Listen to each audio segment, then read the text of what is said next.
Hello again. This is a special extra lecture in which I'm going to do one more example problem from Chapter 10, rotational motion of a rigid body about a fixed axis.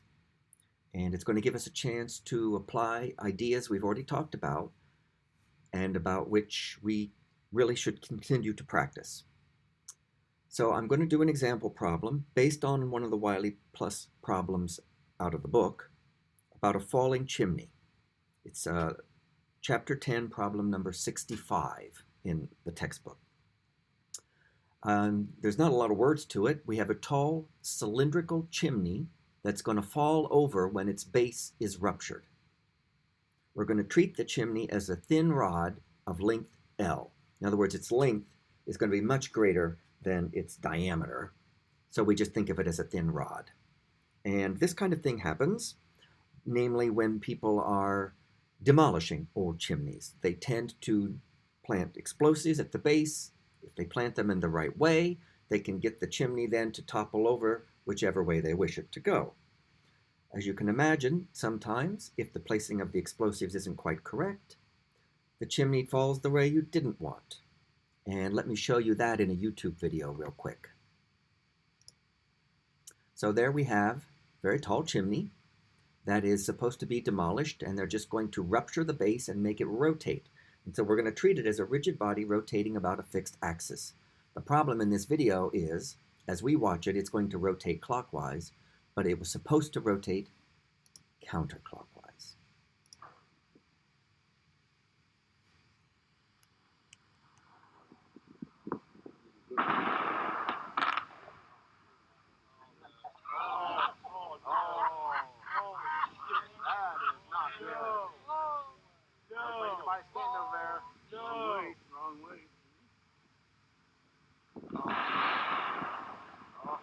Oh, I don't think that was supposed to happen. Okay, well, that's a lesson to anybody who does demolition work, to make sure you think about your physics correctly when you place your explosives. Now, what you noticed, I hope, is that, of course, it started out vertical with really what was an initial velocity of 0, and it just slowly rotates faster and faster and faster and faster. So we have an angular velocity about the base. Think of an axis at the base, and that angular velocity is increasing in magnitude. So we also have an angular acceleration. So we have an angular velocity that's changing, and we have an angular acceleration. Here's what we're supposed to do. In part A, we're supposed to find symbolic expressions for the chimney's angular velocity, omega, and angular acceleration, alpha, and we're going to find them both as a function of the angle theta that the chimney makes with the vertical at any given moment. Then in part B, we use our answers from part A to find the radial acceleration, a sub r, and tangential acceleration, a sub t, of the point at the top of the chimney at the instant it makes an angle of theta equals 35 degrees with the vertical as it falls. And at that point, we can assume a value for L, 55 meters. Well, let's start with some sketches, yes? Let me start with an initial sketch.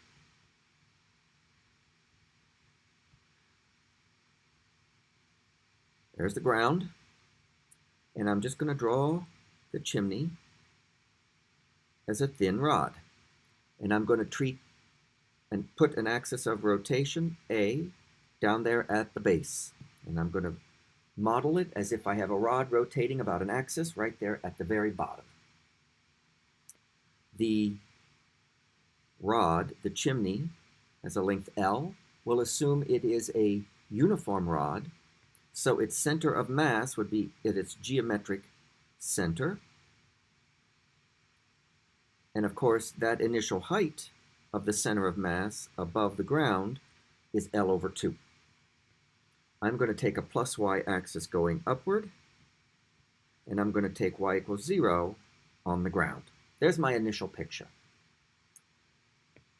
The chimney is given a very slight initial angular velocity, just enough to get it rotating. So now let me draw a later picture. So if the initial picture was picture 1, let me draw a later picture. the ground. Let me draw, there's the axis of rotation, A. Let me draw a dashed line vertical for reference. And now let me try to draw, I'm sure this has got enough room here to see. Let me try to draw the rotated chimney as it makes some angle. Just think of it as a thin rod. The center of mass is right at the center, like so. And so the center of mass has rotated through some angle, theta, and the whole thing is rotating clockwise with some angular velocity, omega. Okay? All right. Now note that the center of mass is at that height. And I really didn't do a very good job showing you, but the center of mass is now lower. That's an important thing to see. Okay? The center of mass is now lower. In fact, we can figure out how high that center of mass is in terms of just a couple of things. We know this length along here is L over 2. And what I want is that length right there.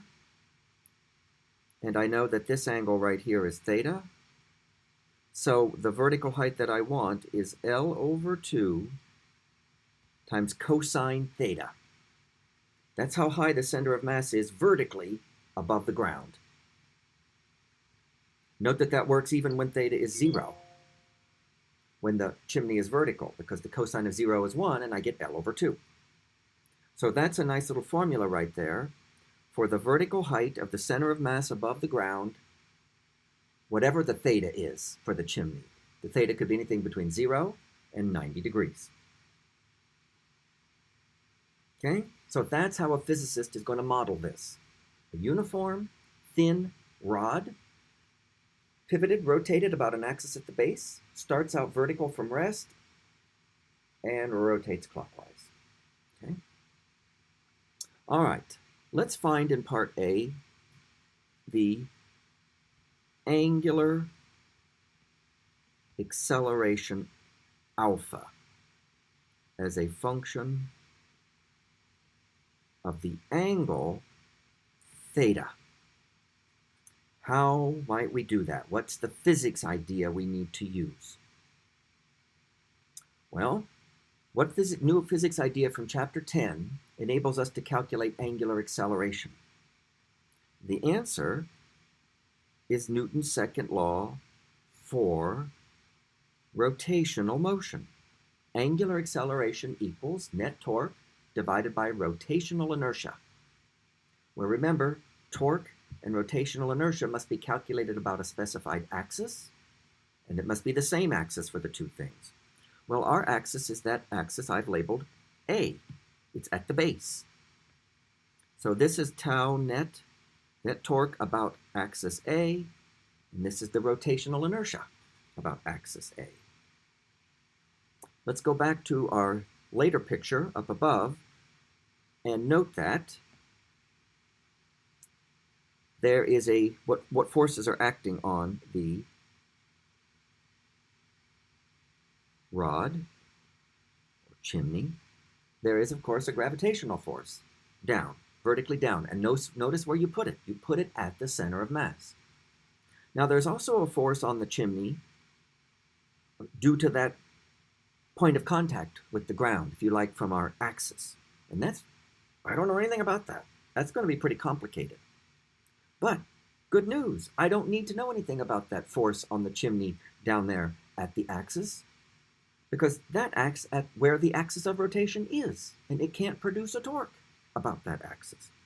So the only torque about the axis at A is from the gravitational force. So we would call it a gravitational torque. So let's figure out that. What is the gravitational torque on the chimney about axis A? All right, we need to be able to calculate torque in this chapter. I'm going to leave a little space on the right for the appropriate sign, plus or minus. And then I take moment arm times magnitude of force, in this case, F grav. So the main thing I have to figure out is the moment arm for the force. So look at my picture there on the right. The line of action of the gravitational force can be extended up and down as far as you want. And then you draw the moment arm. Remember this, what this is, perpendicular distance from the axis of rotation to the line of action. So you got to be able to see it on the picture and where to draw it. So I start at A and I hit the line of action at 90 degrees. Ends up I go right along the ground, right there. That's our perp.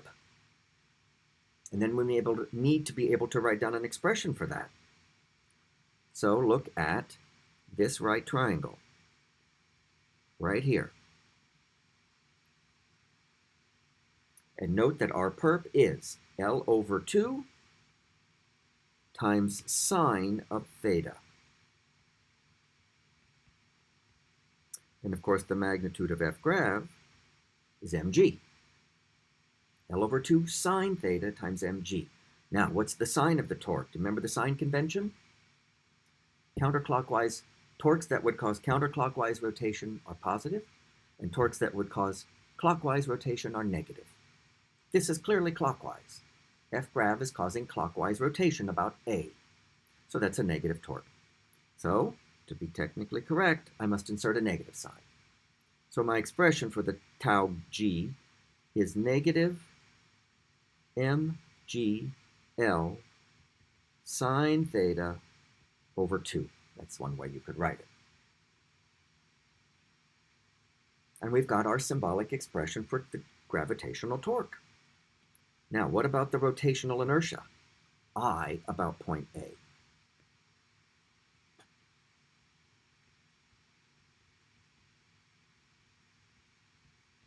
Well, note where the axis is on the body of the thing. It's down at the bottom.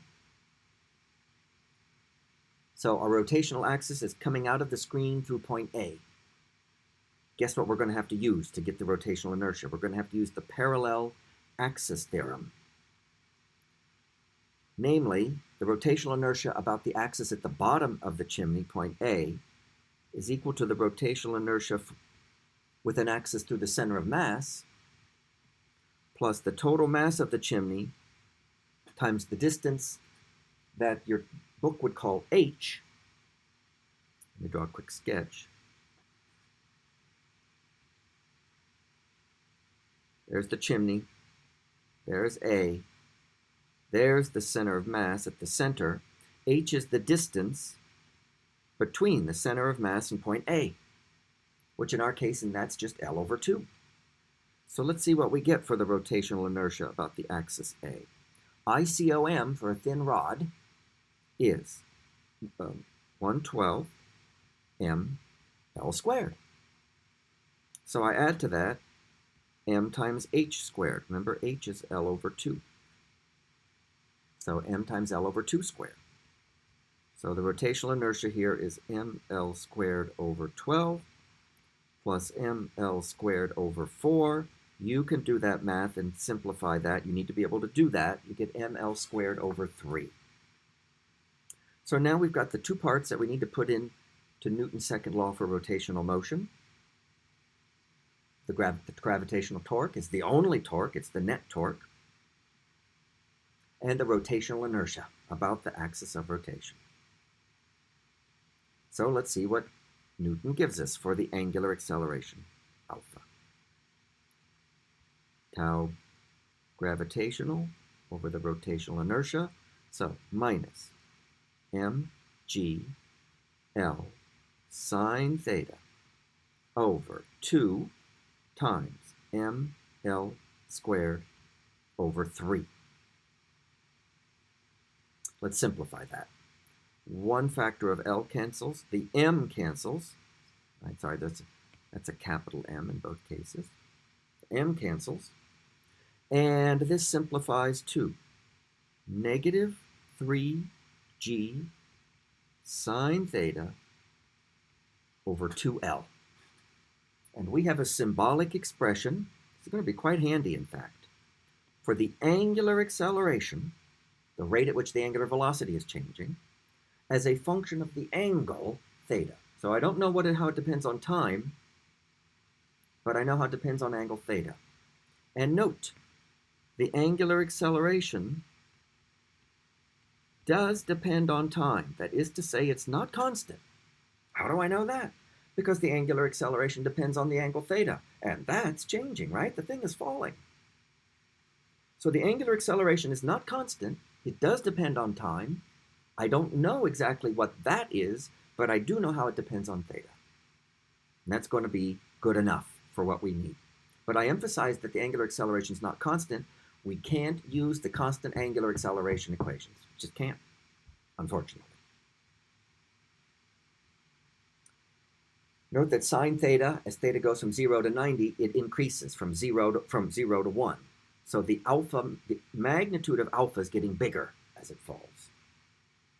Now what about the angular velocity, omega, as a function of angle? Well, if the alpha were constant, we could use constant angular acceleration equation 3 to get omega. But we can't, because alpha is not constant. So we need a whole new physics idea. So now what I want to know is, like I had up here, what is alpha as a function of theta? Now I'm going to ask,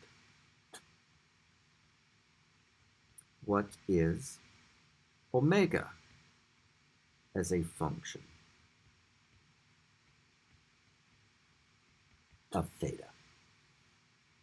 Here, I'm guided by what I learned in chapter 8, that when I had a complicated situation for studying motion of particles in chapter 8, complicated enough that Newton's second law, A equals F net over m, was going to be too messy, I could use conservation of mechanical energy to find the velocity of the thing. Same thing here. I'm going to use conservation of mechanical energy to find the angular velocity. I'm going to take the system to be the chimney plus Earth, and then I know that the only force doing work is F-grav. The force on the chimney at the base there, at the axis, doesn't do any work because that point doesn't actually move. So the only force doing work is F-grav. That's a conservative force. So the change in the mechanical energy of that system must equal 0. So E mechanical at point 1 must equal E mechanical at point 2. Let me go back up to the two pictures, because they're my picture 1 and picture 2. All right, initial is picture 1, later is picture 2. Notice where y equals 0 is, okay? And in picture 1, there is no rotation. In picture 2, there is rotation. So here we go. K1 plus U grav 1 must equal K2 plus U grav 2. K1 is 0, but U grav 1 is not, because I have to know where the center of mass is, and it's above 0, it's above the ground. So here for U grav 1, I would put m, g, and the y coordinate of the center of mass is L over 2. Okay? And that's the left side. So equals. Now K2 plus U grav 2, neither of those is 0. There is motion in the later picture, but it's rotational motion of a rigid body about a fixed axis, A. And we have the new formula for the kinetic energy of rotational motion. You've got to use that form for rotational motion. 1/2 rotational inertia about A times angular velocity squared. 1/2 I omega squared. Okay, now what's U grav 2? M times G times the y coordinate of the center of mass in the later picture. And if you recall, that was L cosine theta over 2. L over 2 cosine theta. All right, I'm just applying conservation of mechanical energy, but now I've got a rigid body rotating.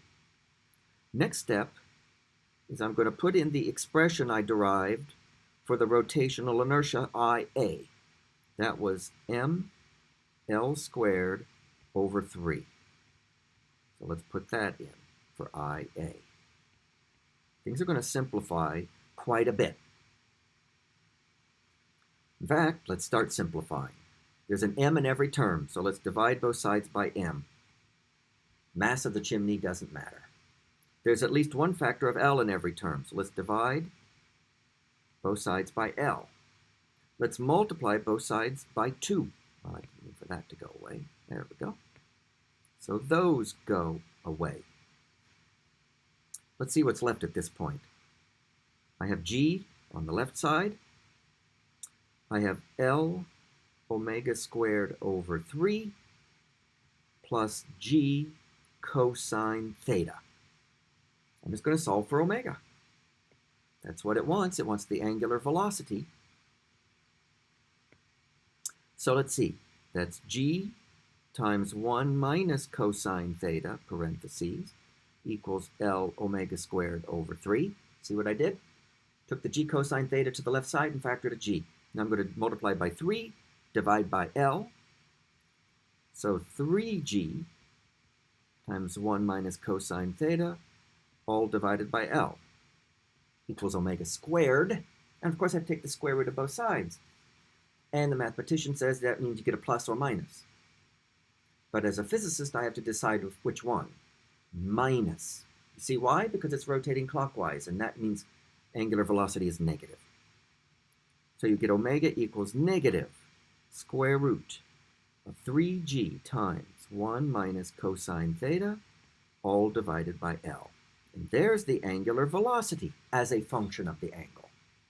So I have found the angular acceleration, alpha, as a function of the angle, and now the angular velocity, omega, as a function of the angle. And those can then be used to find out a lot of things.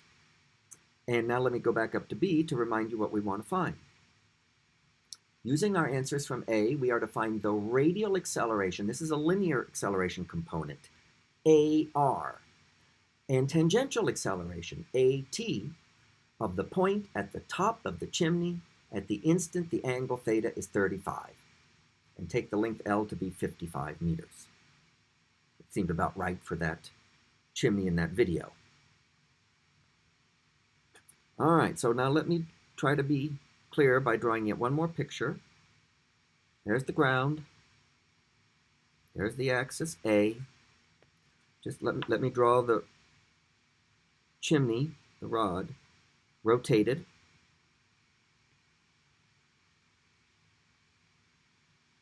By angle theta to where the center of mass is. That's a little bit better showing you how the center of mass has lowered. And now we're taking a point on the chimney at the very edge. And just looking at that little piece of the chimney at the very tip and thinking of that as a particle and watching its linear motion along a curved arc. Right? It moves along an arc of a circle, this point on the tip. And at any given time, that point has a radial acceleration component, a radial towards the center of the circle, and a tangential acceleration component. Notice how I drew it. Tangent to the circle it's moving in, and clockwise, because the velocity is clockwise and it's speeding up. So how do I find those two linear acceleration components, a radial and a tangential? Well, we need Chapter 10, Section 3, relating linear and rotational kinematic variables. The radial acceleration of a point on a rotating rigid body is equal to the radius of its circular motion times the magnitude of its angular velocity squared. Chapter 10, Section 3. In our case, that means L times omega squared. Well, there's our omega right up there. See it? I've got it double underlined. Square it and multiply by L. And you'll have a formula for a radial at the point on the tip of the chimney as a function of theta. It's a nice, simple little formula. 3G times 1 minus cosine theta. That's it. I didn't even need to know the L, did I? It said use L equals 55 meters. Tricky. Don't need it. What I do need to plug in is that the theta is 35 degrees. That's the angle they told me to use. So let's see what we get for this radial linear acceleration. It's going to be in meter per second squared. I'll just tell you.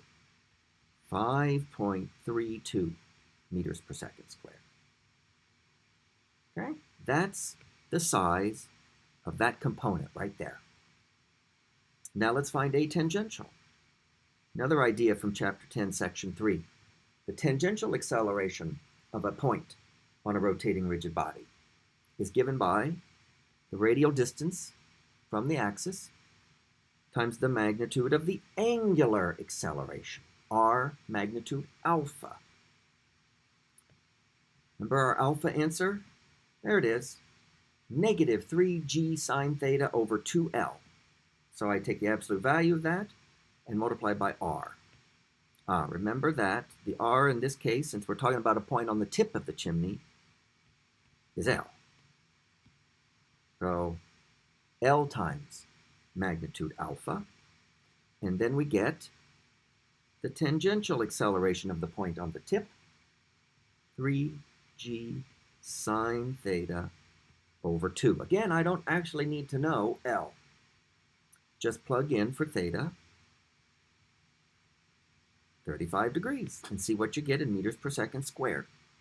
I get 8.43 meters per second squared. That's the size of a tangential.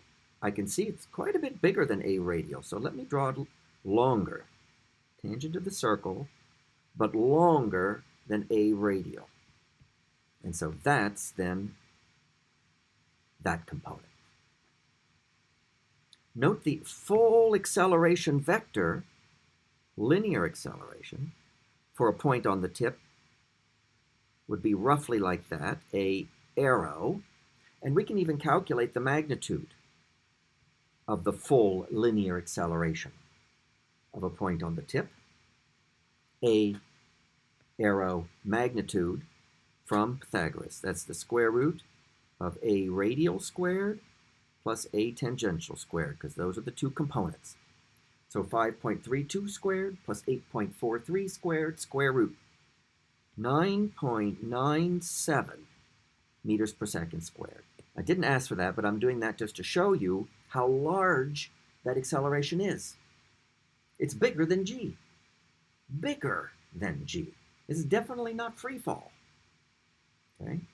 In fact, the point on the tip have such a large acceleration that often the structure, the mortar or whatever that was holding the bricks and so forth and the block together, or the concrete even, the forces, internal forces, are not strong enough to provide the necessary acceleration, and the thing comes apart while falling. You'll often see that if you find some YouTube videos of falling chimneys, that it starts to fall apart before it actually hits the ground.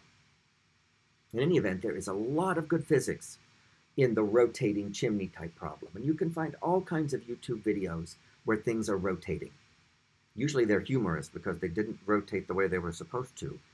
Sometimes they're dangerous, right? The falling chimney, falling trees, things like that, okay? So rotating rigid body about a fixed axis, there are a lot of actual applications that you can make of that. So I wanted to give you one more example problem in addition to what we do in class. And that's all for this video.